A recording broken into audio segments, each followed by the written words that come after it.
Desperate times call for desperate measures. CVS and Walgreens will reportedly turn their stores into giant vending machines rather than let you walk through the aisles and steal whatever you want. Obviously, we've seen the video of people just looting at will.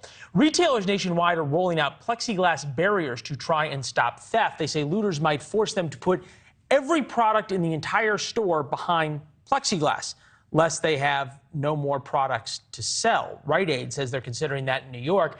At least so far, New York shows no desire really to change. Police busted a man carrying $20,000 worth of fentanyl pills. The next day, he was let back onto the streets with no bail, just a pinky promise to show up. Reasonable people can agree this is not the America we want to be living in, a country where it is easier to get pills from street dealers than from your own pharmacist. Michael Discioarro is here, parole lawyer in New York City, former district attorney, joins us. Now, I'm thinking if I've just gotten caught with 20,000 fentanyl pills, there's not a chance in the world I am going to show back up for my court date. Well, you definitely have a reason not to show up, but he wasn't just let go with pinky promise. He's under what's called strict supervision, so he's being monitored with an ankle monitor. And he has to check in. But back in the old days, and by that I mean, 5 years ago, this would definitely be a bail case. This is a lot of drugs. It's a lot of product.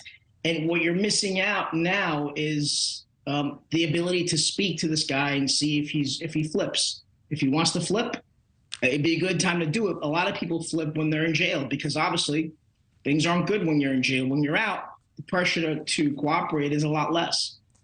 Look, if we know about this case of a guy getting out with 20,000 pills, that's enough to kill hundreds of people, maybe thousands of people. What do you have to do to get bail? It seems as if I always discuss it with my friends. There's always a pendulum in the criminal justice system. In the 90s, we went the other way. We filled the prisons with people on drug cases because the violence was out of control. And then the violence got lessened and we took a different approach. Now the violence is rising and now we have fentanyl. This stuff, this product is the deadliest manufactured drug that there is. Those pills could kill hundreds of thousands of people. Fentanyl, you die the first time. It's a radical shift from cocaine or the heroin of back in the day. It's fascinating. The worse the drug gets now, the lower the penalties seem to be, or the less willingness to crack down on it. I thought it was interesting, though, when you see the looting and craziness that's happening in drugstores in particular in New York City. And now you've got Rite Aid saying that they're thinking of putting everything behind plexiglass, essentially sort of turning into a vending machine concept. You've got Walgreens and CVS closing locations around the country because they can't make any money. There's no products left on the shelves.